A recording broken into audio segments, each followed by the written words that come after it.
We'll send you a link afterwards, and Elois has got that going, right? Yep. So welcome, everyone. My name is Kara Malenfant, and I work at the Association of College and Research Libraries. I'll be kicking things off with a little bit of background and context, and then I'll be passing the microphone over to my colleague, Karen Brown, who will be talking about this particular report that we've just issued recently called Documented Library Contributions to Student Learning and Success, Building Evidence with Team-Based Assessment and Action Campus Projects.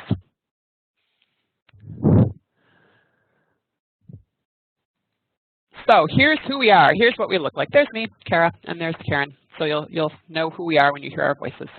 And we do apologize. There's a slight formatting issue we just learned about, and I can't seem to quite get it to work. So we may have a couple little glitches here and there in the slides, but you're all adaptable. People will just manage to get right through. So Karen does have a last name. It's Karen Brown, and she's at Dominican University in Illinois and has worked with us. This is Karen Brown, but everybody can just call me Karen, so we'll go with it that way.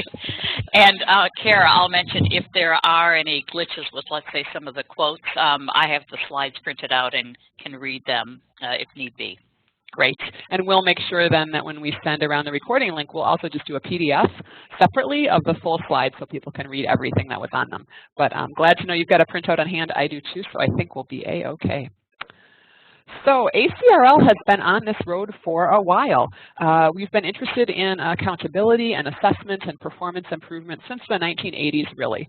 But about 7 years ago, the ACRL board began to take a much more intense interest and began making a commitment to help librarians demonstrate the value they bring to their colleges and universities. ACRL's strategic plan, the Plan for Excellence, was adopted in April 2011, and one of the 3 strategic goals was around the value of academic libraries, and we set up a standing committee in May to work on that. So what drove us to that? Well, you all probably know about this U.S.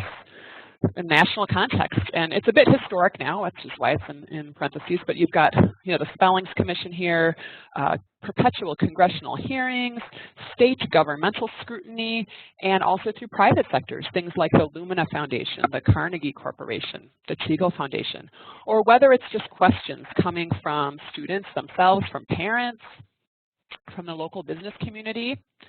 We've seen a shift in the national discourse around higher education.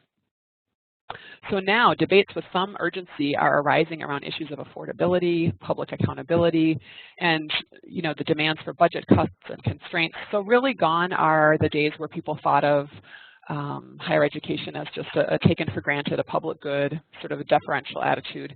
Now we've really had this deep, intense focus on student learning outcomes, and in this kind of an environment, higher education administrators are really forced to make difficult decisions about how they fund things, different programs and different units. So higher education associations of all kinds were developing things, and some of these are a little dated, but these were in development at the time, around 7-8 years ago. The Voluntary System of Accountability, NILOA, the National Institute for Learning Outcomes Assessment, and so on.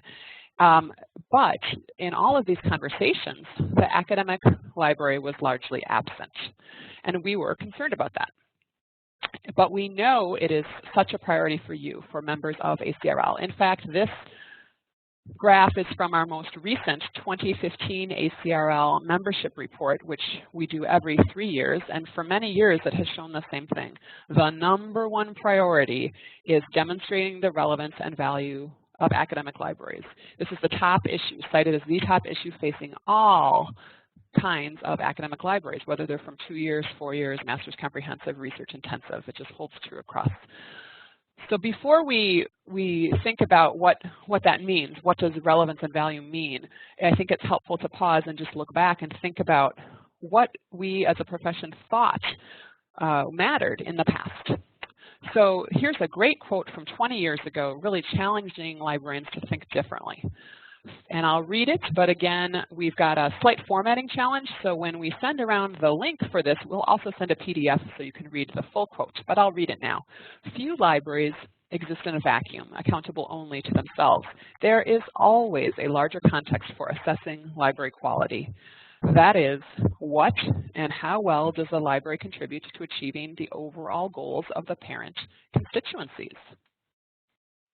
The major objective for academic libraries, especially in an environment of increasing economic pressure, structural change, and technological innovation must be to align themselves with the structures of higher education and the criteria by which those institutions are judged.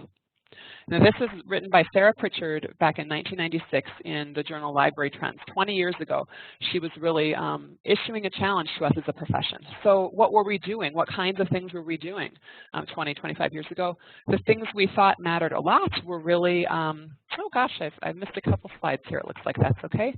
Let me just see if any of the, if we go ahead, are they just, there we go.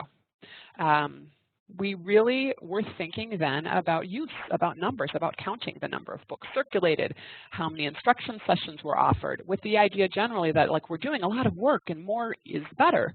And that might be true, but it doesn't really say anything about the contributions of the library to the larger goals of the college or university. In the 80s and 90s, people started to move much more into service quality and satisfaction research. And it was important not only for us to know what we were doing and how much of it we were doing, but was it good and were people happy?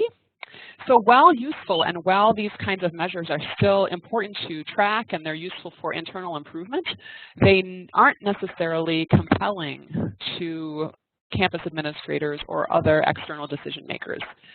So to really think about that, to be able to focus a little bit less internally, which again we do need to do, but to be able to make that case externally about how libraries bring value. Academic libraries nowadays have tended to measure value in two ways. One is around financial value, and many of you may have read these kinds of studies where they take that input-output data and really look further at value for money. This could be return on investment, perceived benefits and perceived costs being time or price or effort. People have done cost-benefit analysis, contingent valuation methods, like would you be willing to pay this much or that much, or secondary economic impact analysis, so what employees contribute back by spending their salaries in a local market. Those are some examples of financial value studies that have been done. Libraries also are doing lots of work now around impact. And to think about impact, I think we need to understand the definition of outcomes. I'm going to show you a definition from the Kellogg Foundation because academic libraries have been a little later, lagging behind other nonprofits, which have been measuring impact for years at the behest of their funders. But for us, it's a more recent phenomenon. So here's what the Kellogg Foundation says, very similar to IMLS, that outcomes are specific changes in attitudes, behaviors, knowledge, skills, status, or level of functioning expected to result from program activities and which are most often expressed at an individual level. So these are the kinds of studies that libraries have been doing more recently to show sort of this outward-facing value, financial value and impact value. You can read about all kinds of examples of library studies in the Value of Academic Libraries Comprehensive Research Review and Report. This is from September 2010 and was prepared for ACRL by Megan Oakleaf. It's really comprehensive, tons of examples of studies from all different kinds of libraries, but a real focus on academic libraries and what did we know up to that point. It had many recommendations in it, and one of them was that ACRL ought to really create a professional development program to build the profession's capacity to document, demonstrate, and communicate library value in alignment with the mission and goals of colleges and universities. So in order to determine how to do that, we sought some advice from a wide variety of stakeholders. We had a National Leadership Collaborative Planning Grant from IMLS, and we held 2 national summits. You can read a lot more about it in this report, which is freely available on the ACRL website. But in brief, the summits had representatives from 22 different higher education institutions of all types, and these representatives from the 22 came with their senior librarian, whether that was a director or a dean, their chief academic officer, their provost, and the director of their institutional research office. So we had all 3 people from these 22 institutions come together and have conversations and discussions about, what do you need to know, what kinds of data are available, how could libraries help make this case, And then we also had representatives from higher education organizations, associations, accrediting agencies, and so on. So it was a very productive set of meetings, and you can read more. But in brief, there were 4 broad themes that emerged. The first is that accountability drives higher education discussions, that a unified approach to institutional assessment is essential, that student learning and success are the primary focus of higher education assessment, and that academic administrators and accreditors seek evidence-based reports of measurable impact. So given all this intensified attention to assessment and accountability, there were 5 other kind of recommendations for the profession, action steps for each, and you can read more there. We took what we learned, and within just a couple of weeks, we applied for a follow-on grant, a full project grant, and we were awarded just short of $250,000 for the project Assessment in Action, Academic Libraries and Student Success. And that's what we're really going to be talking about today, what we've learned so far from that program. But I wanted to give you just a sense of how we got to where we are and why we chose as an association to focus in that way. Some of it from external pressures, from the changes in the higher education sector, and a lot of it coming from you all, directly from you, telling us that's what matters most to us. So we started this program, and hundreds of institutions have been selected to participate. Each participating institution identifies a team. We'll talk a little more about that in a minute. And the librarians who lead the teams participate in a 14-month-long professional development program that includes an assessment project carried out on campus. The primary focus is on student learning and student success, but not necessarily on library instruction, and you'll hear specific examples shortly. The grant was awarded to us by IMLS, together with partners, the Association for Institutional Research and the Association of Public and Land-Grant Universities. The goals generally are, number 1, to develop the professional competencies of librarians, to document and communicate the value of their libraries, primarily in relation to goals for student learning and success.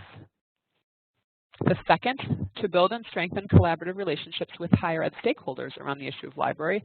And this can be very much at the institutional level, and that's part of the team-based approach, but also for us as an association to continue to build collaborative relationships with other higher education associations on your behalf.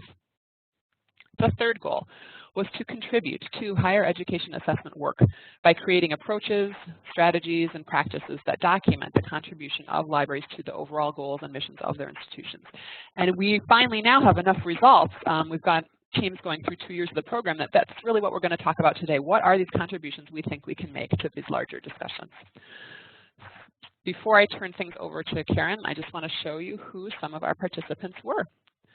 So over the course of the 3-year program, we've selected over 203 different institutions to work. We had 75 in the first year participating, 73 in the second, and 55 teams are just concluding their participation now, and they'll be making posters and presenting them at the AiA conference in Orlando, and we'll be telling you more about how you can see those even if you're not going to be there, because they're all available online.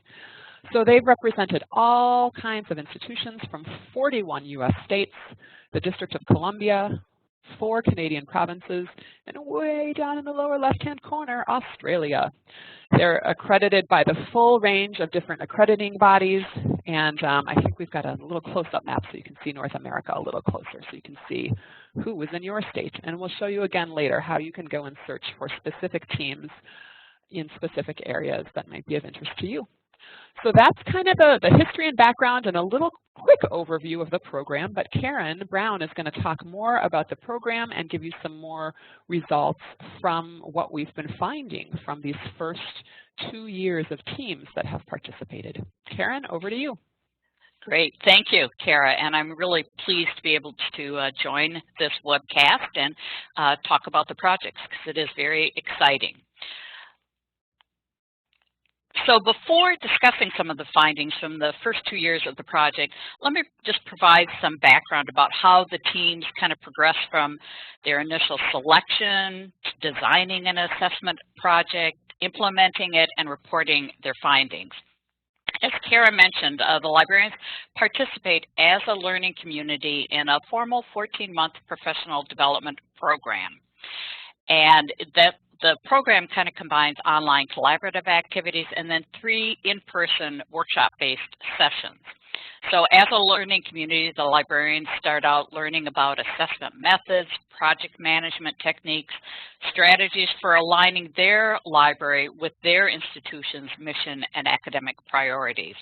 And also during this initial phase, the librarians also collaborate with their campus team members to select an assessment project that really considers the library's potential contribution to student learning and success on their campus.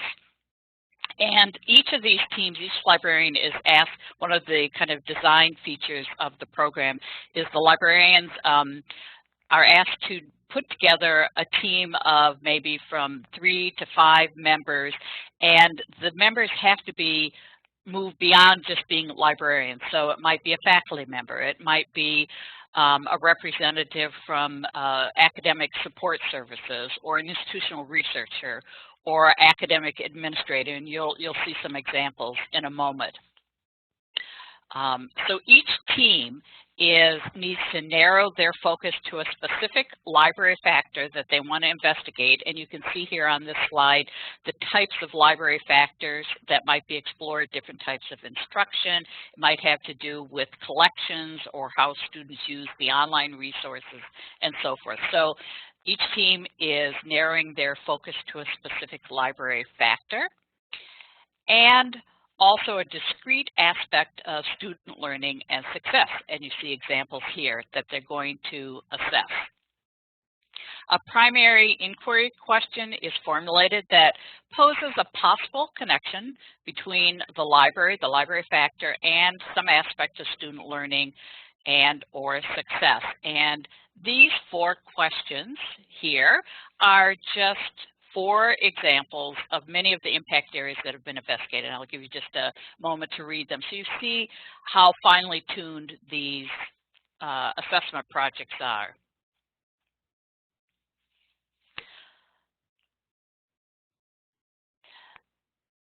So the inquiry question that the campus team formulates really then starts to guide decisions about the assessment methods and tools for the inquiry process, the types of data that's going to be needed to answer the question. This slide summarizes the type of assessment methods that have been used. And really about half the teams are using, we're finding, are using a mixed methods approach. So it's often bringing together quantitative and qualitative data about the topic of inquiry, which is why when you add up these numbers, it doesn't come to an even number about, a specific assessment method and the number of teams, because many of the teams are using more than one, maybe sometimes even more than 2 assessment methods. So for example, a team might use a rubric to evaluate a course research project that students have done, and then they ask the students to write a reflective paper about their experience searching for, identifying, and using information for the project. So it's really getting at the specific aspect of learning that, and getting at it from different angles. The focus of the projects has been on effective design of assessment versus research per se. So in other words, using a systematic process for gathering and analyzing information that can be used then to inform and improve a program or a service, rather than really kind of testing a hypothesis or creating new knowledge or theory building. The design, the general methodologies, they might be similar to what you see in research, but again, the goals are different. The teams then implement their projects, and throughout the process, the librarians who have been selected are continuing to discuss and share their experiences as a learning community. Each team then prepares a poster presentation for the American Library Association annual conference each year. So if you're going to be in Orlando this year, on the Friday and the Saturday, there will be poster presentations from this 3rd-year cohort of the project teams.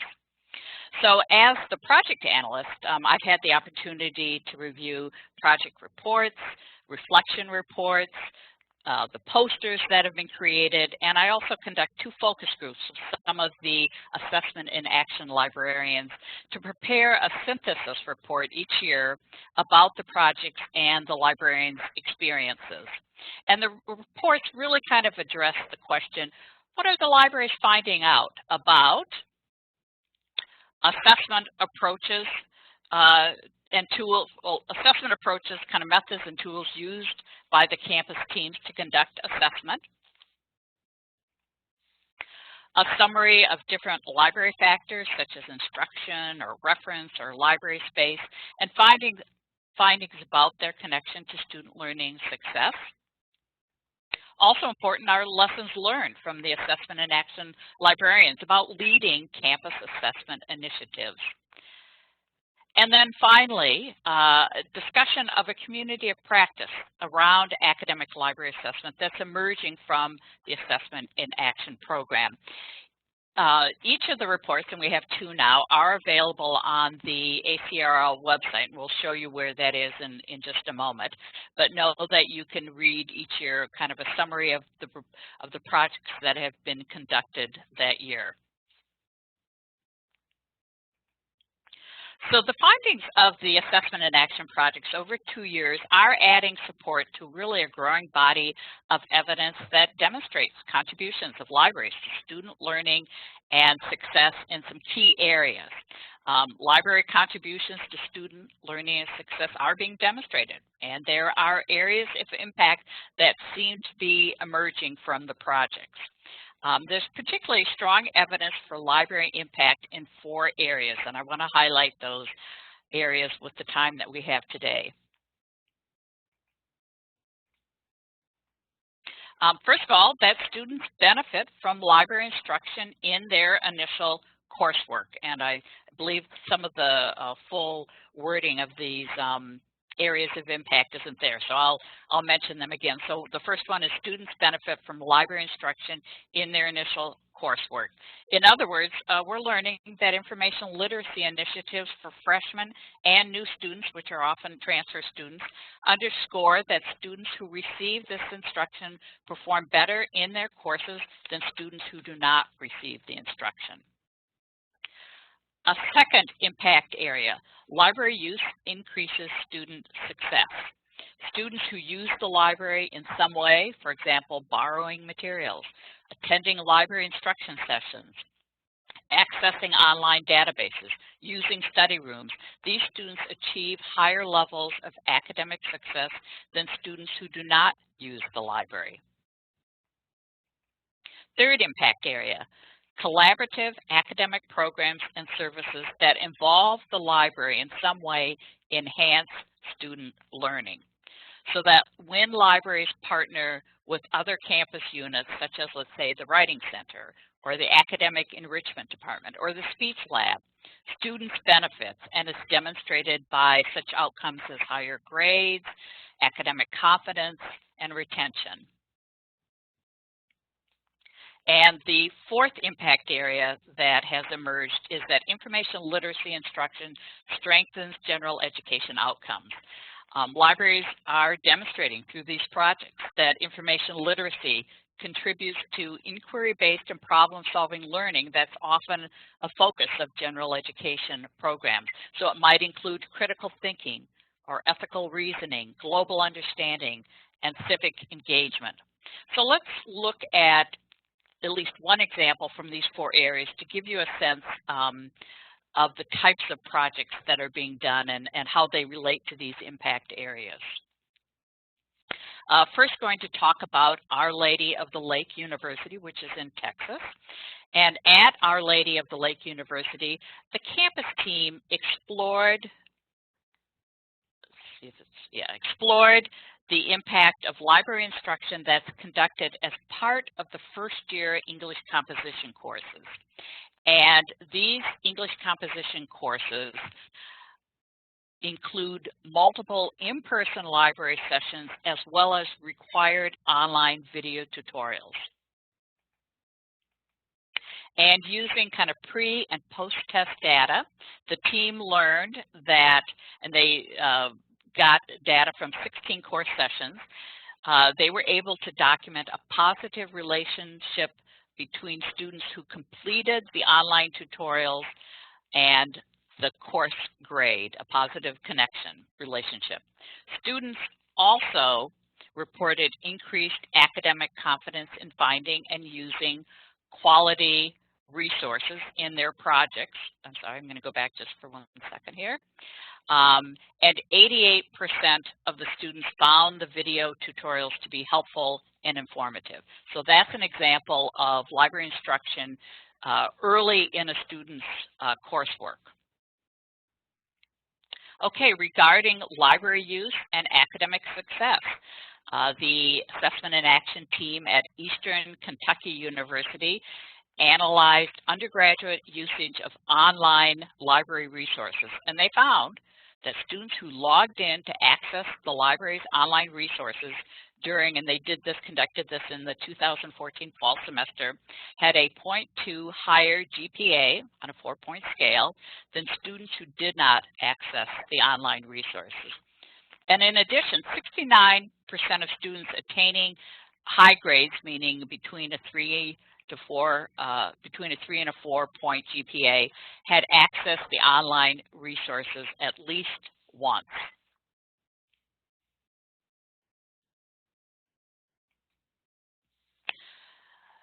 Moving on to libraries when they're collaborating with academic programs and services.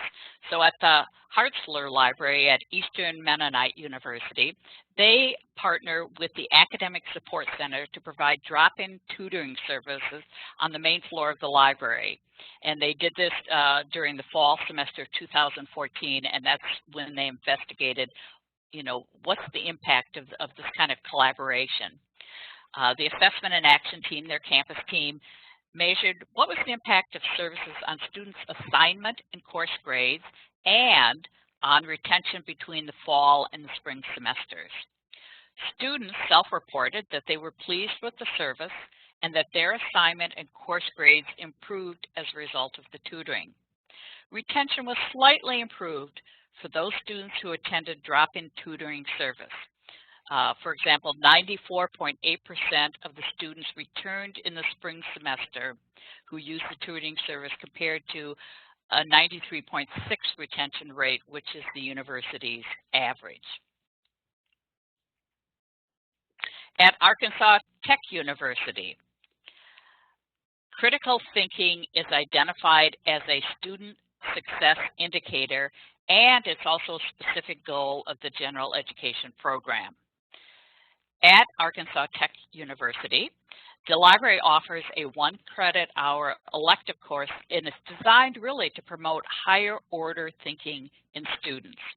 So the AiA team at the university investigated, are critical thinking skills indeed being used in the course? And they found that by using a rubric-based assessment measure, they found and were able to show a positive association between students' ability to use informational literacy skills to apply higher level thinking towards creating a viable thesis statement, and then supporting that statement with authoritative and relevant resources. So these are 4 examples of projects in these 4 compelling impact areas. In addition to these 4 areas that I've just talked about, there's really growing evidence for positive library impact in 5 additional areas, and I want to highlight those. And again, you can go to the actual reports and read more about each of these areas as well as sample projects. Now, these impact areas really haven't been studied as extensively as the others, or their findings may not be as consistently strong, but they certainly are kind of promising impact areas. First of all, student retention improves with library instructional services. Second, library research consultation services boost student learning. For example, when there's one-on-one research assistance provided with students, or some type of a mentoring research consultation service that is set up. Library instruction adds values to students' long-term academic experience.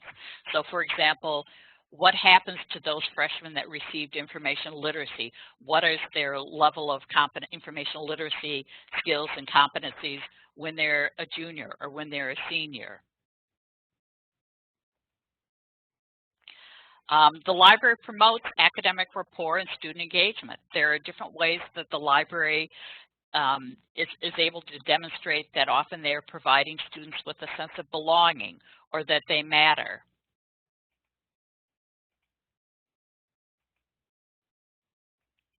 And the fifth area is that use of library space relates positively to student learning and success. So for example, the library as place or as a space where collaborative learning can occur. Now, some interesting findings about a collaborative approach to assessment are also emerging from the projects, more specifically even how this approach fosters library leadership, and I'm going to highlight some of those findings. First of all, collaboration is obviously occurring within the library among the library staff. A library's organizational structure and culture affects the project. So at those libraries that have staff, it might be one person, it might be a couple of people who have designated assessment responsibilities, the assessment and project tends to be more integrated into the library's activities and ongoing assessment of services, instruction, and collections. In other words, you could probably say that the library already embraces a culture of assessment, which is one of the big buzzwords, and has regular communication about it. What was interesting in reading some of the project reports is at times the librarian reports that a staff member in the library, or might even be a faculty member on the campus, might initially be kind of threatened by the idea of assessment, maybe raising a question like, well, what if we find out our library instruction isn't helping seniors with their research projects? So what the assessment and action librarians have learned is that really it's an opportunity to use these projects, to use assessment as a way to be focused and strategic with an eye really towards using assessment results to inform and improve. This quote from one of the AiA librarians is a good example of really being able to think about assessment as a way both internally and outside of the library to think about what you're doing and how is it impacting students and their academic success. Collaboration is central to the work of the campus assessment teams. And again, oops, I'm sorry, the image isn't coming up there. Oh, there it popped up. Again and again, the librarians who lead the teams, they make a point of noting that there are really benefits to having different perspectives on the project teams. Through the collaboration, the librarians gain an understanding of priorities and functions of other campus units, and the team members who are not librarians increase their awareness of the library, particularly in terms of how the library is contributing and its potential to contribute to student learning and success. You know, at times these conversations aren't necessarily the easiest because you get into really discussions about how does our campus define student success? How are we going to use that definition of student success in this project, and how are we going to measure it? One of the most significant challenges that are encountered by the librarians leading the teams is sustaining momentum. I'm learning that if you go one slide forward and then go backwards, the image pops up. One of the most significant challenges encountered by the librarians is sustaining momentum, so that there's, and I know all of you have probably experienced the initial enthusiasm of launching a project, but then lack of time and competing priorities can take their toll. So the librarians have reported that when this kind of sluggishness and a kind of moving a project forward starts to emerge, they've realized what project leadership really means and requires. They find that they have to get into the driver's seat, provide clear structure, delegate tasks, provide updates. In other words, lead the collaboration. At the institutions, assessment is the conversation in higher education. Administrators are hungry to see assessment initiatives launched and findings communicated. So for many, the library and the librarians, dare I say, they actually became celebrities of sorts. Administrators knew about the Assessment in Action project because they had to sign off on the initial application to ACRL and pledge their support in terms of finances, access to resources. The administrators talked with other campus administrators and faculty about the projects. And the team members, the faculty, the instructional researchers talked about the projects with their colleagues.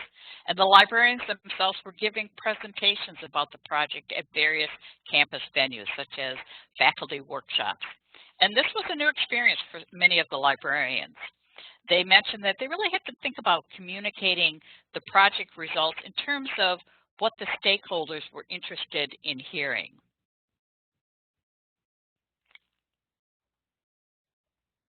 The visibility of the libraries and librarians on campus increased, and I have to say the word visibility was used again and again in the reports and in the focus groups. In fact, administrators and staff at other campus units now frequently mention the library project as a model and the librarians as the people to go to consult to learn more about assessment. Now, throughout the 14 months, the librarians are participating in the AiA activities, and a different type of collaboration is occurring.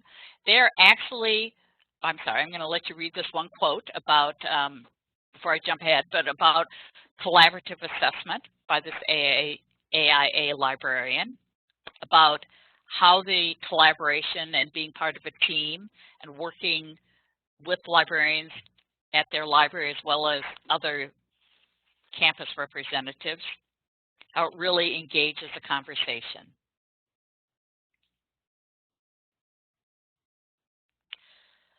So throughout the 14 months of each cohort's project, a different type of collaboration is occurring, and it's creating a community of practice.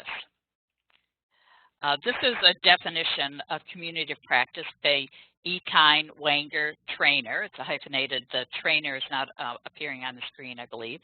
But a community of practice is really a group of people who they share this common interest, concern, passion for something they do, and they want to learn more about it, so they regularly interact. And so in the community of practice, the librarians, they're sharing ideas, they're lending support, they're also critiquing one another's work, providing critical feedback, which has been very important as the librarians move through the project. And a number of the librarians have mentioned that networking, really with kind of an eye to the future, has been important. So for example, some librarians are partnering to prepare presentations for conferences or similar events. And this collaboration is being sustained beyond the Assessment in Action program, meaning that there is this community of practice of librarians who have started working together and are maintaining and sustaining this idea of collaborating, learning about, improving on their assessment. And one additional quote about working together as a community of practice.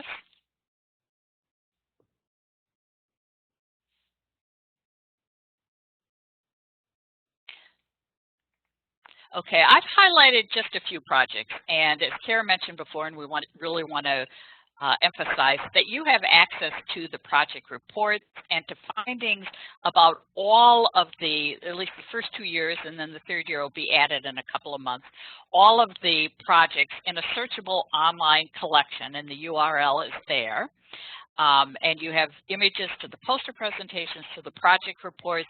You can search using a number of different elements, whether it be by a particular academic outcome you're interested in, let's say retention and persistence, or it might have to do with learning within a particular course, and you can combine that with a particular library factor. You can look for academic institutions that have participated in the assessment and action that might be in your particular accrediting region, or a particular type of institution, whether it be 2-year or undergraduate baccalaureate. So I encourage you to go online and become familiar with this. And then obviously, many of the projects have been designed to be replicable or customized, adaptable to different institutional settings. So if there's a particular project that intrigues you, the contact information for maybe obtaining the rubric or the specific methodology that was used, you can contact that person to learn more. So I'm going to turn it back over to Kara to talk about some of the additional resources and activities related to assessment in action that are emerging. So here, Kara, over to you. Thanks, Karen. So as Karen mentioned, we do have this online collection, and then we also have the reports, the synthesis reports that synthesize the first year and the second year, and all those are available on our website. In addition, we published a book, Putting Assessment into Action, which is 27 short reflections by team leaders from the first year on the inquiry method they used, and how this method paired with their question, what worked well, what they might suggest to others who want to use a particular method in the future. So that's a useful tool. We have in the middle, you're seeing an image of the ACRL Value of Academic Libraries blog. We have a very comprehensive assessment and action bibliography. We have all the ACRL reports listed there, as well as journal articles, book chapters, presentations, anything that any of the team leaders or the facilitators for the program or that we have as staff have been writing, so you can find all of that. The March 2016 issue of College and Research Libraries was a special issue focusing just on assessment and action, and so it had an introductory essay talking about assessment as action research and what action research is and how that's distinguished from other types of research forms. And then it has 7 scholarly articles from team leaders and partners on their campuses talking about what they studied, what they learned, and so on. And there's just a huge variety there in terms of types of institutions and types of questions. So that's all available freely online. And then the last thing is that lovely orange in Orlando. There are several things coming up, as Karen mentioned. The 3rd year assessment and action teams will be presenting their posters. So half of them will present on Friday afternoon at 2 o'clock at the Hyatt, and half of them will present Saturday morning at 8:30 at the Hilton, and you can find full information about that in the conference planner. In addition, the IMLS, together with ACRL, is organized a panel presentation called Lessons from IMLS-Funded Communities of Practice. So you can learn more about what communities of practice are that particular term, and then there are representatives from ACRL's AiA program, the UMedia Learning Lab, StarsNet, and other national and state-based communities of practice talking more about all these IMLS-funded communities of practice. What have we learned? What do we know? How do you build capacity? How do you create one? What synergies could you uncover from lessons already learned? In addition, at the AiA Annual Conference in Orlando, the ACRL always has an update on our Value of Academic Libraries initiative, so you can hear about all the kinds of things that are happening under the VAL initiative. Assessment and action is a very important part and has been central for the last few years, but there are other things we do too. You're welcome to come to the Value of Academic Libraries Committee meeting. And then there's an assessment discussion group. It's a much more informal way for people just to come and talk about what kinds of assessment they're doing on campus and just engage in some lively conversation with colleagues. So at this point, we have about 15 minutes left, and Karen and I are really more than happy to take any questions you might have about what we've presented. If you have questions about the 2nd year synthesis report or anything else we mentioned, we would encourage you to go ahead and use that chat feature. If you haven't enabled it yet, you'll see In the upper right-hand corner, there's a little speech bubble, and once you click on that and it's blue, that enables you to type into the chat window. You want to be sure to send message to and click on all participants so everyone in the room can see what your question is, and then we'll go ahead and answer as best we can. Well, thank you, Alicia. I'm glad you enjoyed the presentation. It was just a taste, right? There's so much more out there, but we wanted to make sure to introduce people to what exciting things we're finding so far.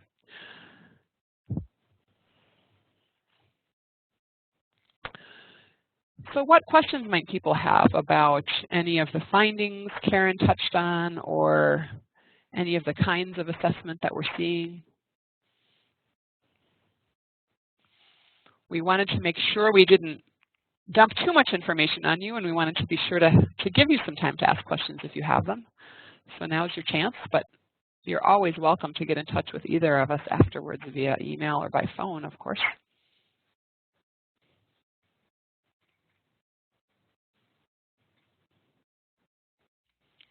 We've left them speechless. Oh, yeah, great. Yes, one of the questions here, has there been any findings about actual library space and student outcomes? This is just a rough thinking back through the projects. I would say there's probably about 8 to 10 projects that look specifically at space, and when you do go to that online searchable collection, you can kind of pull out space as one of your search features. And looking at both some ways that space is being used by students to build kind of academic rapport as kind of student and networking. A couple of projects this year looked at how are students using the space in the library, is the difference between when you're a freshman and when you're a junior or senior, and kind of finding that freshmen are, both groups are using it obviously for both kind of networking with a little bit of a social aspect, but also using the library for research and learning purposes. For freshmen, there tends to be a little bit more of use of it just to be on campus, meeting people, networking, some social aspects, also using the library for learning, and then in the upper class level, using the library space much more focused on the research and study. So lots of different aspects of how space is being used by students. So yes. Good. Ooh, some of them are scrolling by. I saw one about, yes, many of the findings confirm what we already know. And I think you're right. I think what this project has been able to do is give librarians an opportunity to really in a systematic way look at what we're observing, what we see every day, and through a systematic process to gather the information, to analyze it, and then put it together in a way that speaks to the interests and concerns of different campus constituent groups. So I think that is a good point, and it's really, in a way, documenting and demonstrating. And Kara, you might want to add. I just wanted to chime in and say Karen and I recently were on a panel with some participants, and I wrote down a couple of quotes they said because they were just what we were hoping would happen.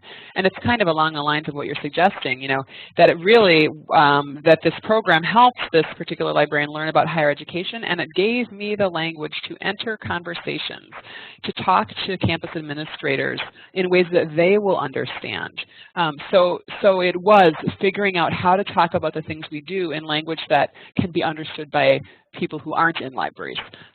So that was, and to have that evidence really written down and documented clearly, to be able to say, I'm not only telling you this, that I have this hunch about it, but here's some actual, some evidence that what we thought was happening is happening, and we want to do more of it.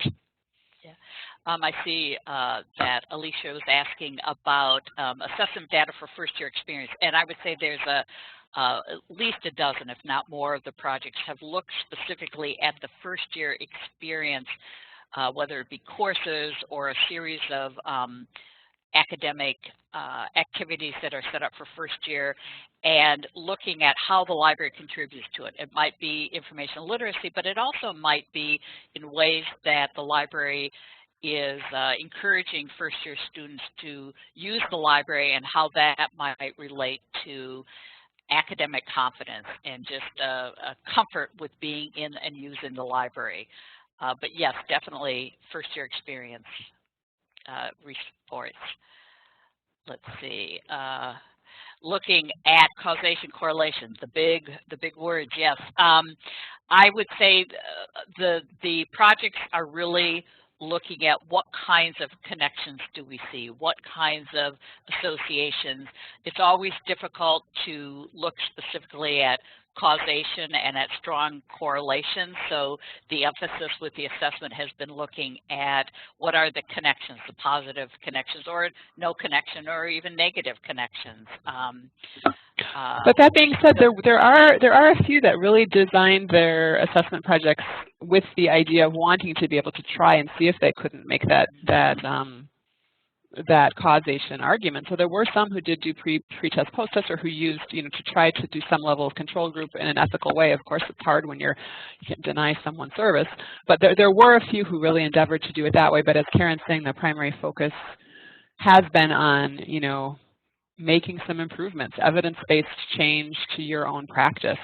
And disentangling all the other factors is a challenging one. But lots of campus units are struggling with this as well, and I think it's important to make sure libraries are part of the conversation, especially as we see an uptake with things like learning analytics and intrusive advising. If people are directing students that, successful students do these kinds of things, I would expect you to do more of X, Y, Z. We want to make sure library is part of that. I don't know if I cut you off there, Karen, if there was something else you wanted to say. No, that's wonderful. And then I see Amanda is asking about how these results are being communicated within the institution and beyond the library world. Excellent point, and in fact, that kind of dovetails on where we're interested in seeing the assessment and action librarians go with their projects. And any librarian is doing assessment. It's really not only talking among staff in the library, but being out there at different campus venues. So many of the assessment and action librarians are volunteering to do workshops at fall faculty retreats or to present at faculty workshops, and it's having an interesting impact. And many of the librarians are not only presenting at, let's say, state conferences or at national library conferences or regional library conferences, but moving in, and Kara, I don't necessarily want to put you on the spot, but I think there are examples where some of the librarians are presenting at higher education conferences. Absolutely. In order to communicate these results. Yeah, we've got people who've gone to their accrediting, presented as part of their accrediting commission conference, and then we at ACRL are spending a good amount of time and energy talking to other groups too. So, for example, we have presented in the past and will continue to present in the future to the Association for the Assessment of Learning in Higher Education, to the Assessment Institute in Indianapolis, which is more than 1,000 assessment people. Also, over the summer, Karen will be co-presenting at the Association of State Colleges and Universities to provosts, directly to provosts. So we are definitely getting on the radar of some of our higher education colleagues, and they're including tidbits about our work in their newsletters and their blogs. And we're actually, Karen and I are having a full day session together tomorrow to really think strategically about the third year of findings and how do we talk to those audiences in a much more intentional way. These first 2 years, we've really wanted to make sure that all of you, all the academic librarians out there, are hearing about the benefit of this work. But we now think we want to make sure we move that conversation forward even more assertively than we have been doing. So great minds think alike. You're right there with us. Yeah, and Kira's asking about the discussion of actual assessment of student performance versus a student's maybe self-report about their academic or confidence being increased. And yes, there are at least 25, 30 or more of the projects that use a specific type of measure, such as a rubric, and then they have different, it might be faculty, it might be other librarians, evaluating a student project or an annotated bibliography assignment using this rubric to specifically look at maybe different types of informational literacy competencies. For example, in the first year, which a number of the libraries looked at the informational literacy competency standards in higher education, looking at how are students performing on these different types of informational literacy competencies related to maybe identifying when information is needed, searching online resources, using, maybe summarizing and using, integrating the information they find into paper. So yes, looking actually at student performance rather than only student kind of self-reports of what they feel like after they've gone through informational literacy instruction.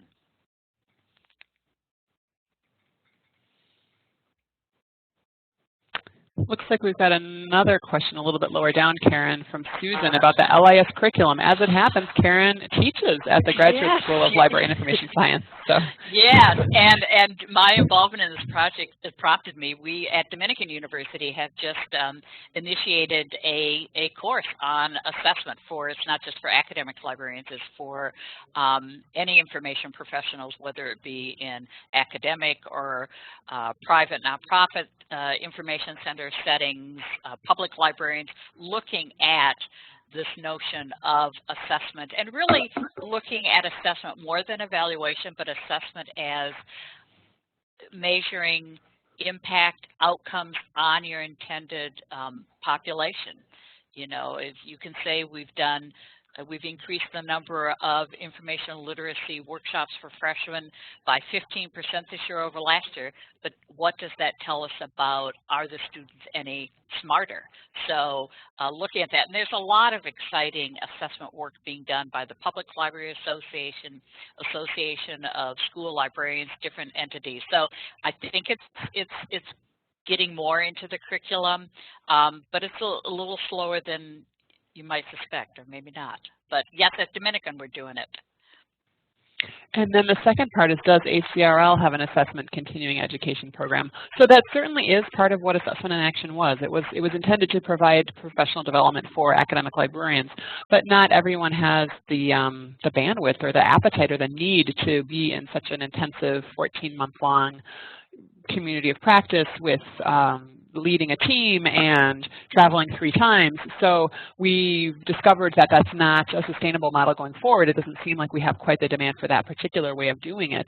So the facilitation team, we didn't mention it, but there are a number of other facilitators, 6, and they are thinking of ways to repurpose the curriculum and are actively looking at ways to do, like a 1-day boot camp or a half-a-day workshop.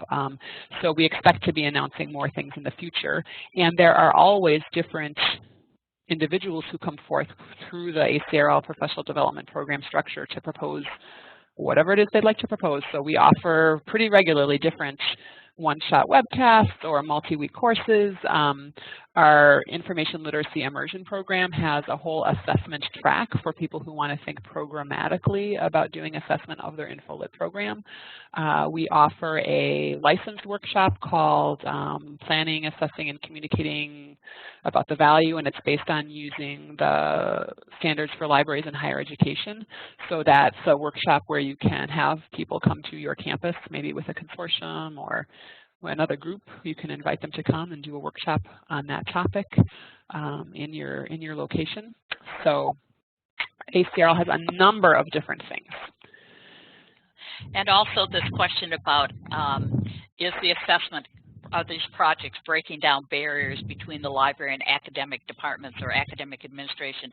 Yes, definitely. And I want to highlight the collaborative nature that really does break down these barriers. I mean, the library is in a key position as kind of a neutral space on a campus where all of the different academic departments and student academic services come together in many different ways. And by having these teams for the assessment that is more than the librarians is bringing in faculty, it really does prompt conversation and promote collaboration that that continues beyond the specific project, so that, you know, the freshmen, the faculty who are teaching in the English department are able to talk to their colleagues about how working with the library to look at what are students learning in relation to information literacy and research.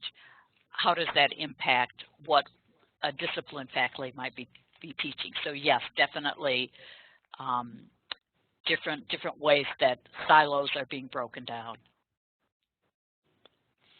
And then I just went ahead and sent out a couple of links so that you can search the individual projects along with that comprehensive bibliography that has just everything we know of by us or by any of the team leaders or campus teams. It includes all kinds of different things people have been doing and presenting all over. Hundreds and hundreds of items are listed there, and we're going to be adding more to it.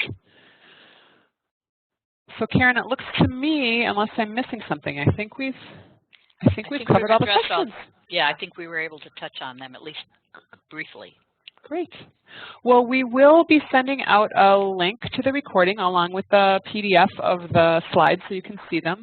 It takes us about a day or so to actually get that link compiled from our provider, so you won't get an email from me today, but maybe towards the end of the day tomorrow or early Wednesday, you'll get a note saying, hey, thanks for joining, here's the recording, and here's a link to the slides.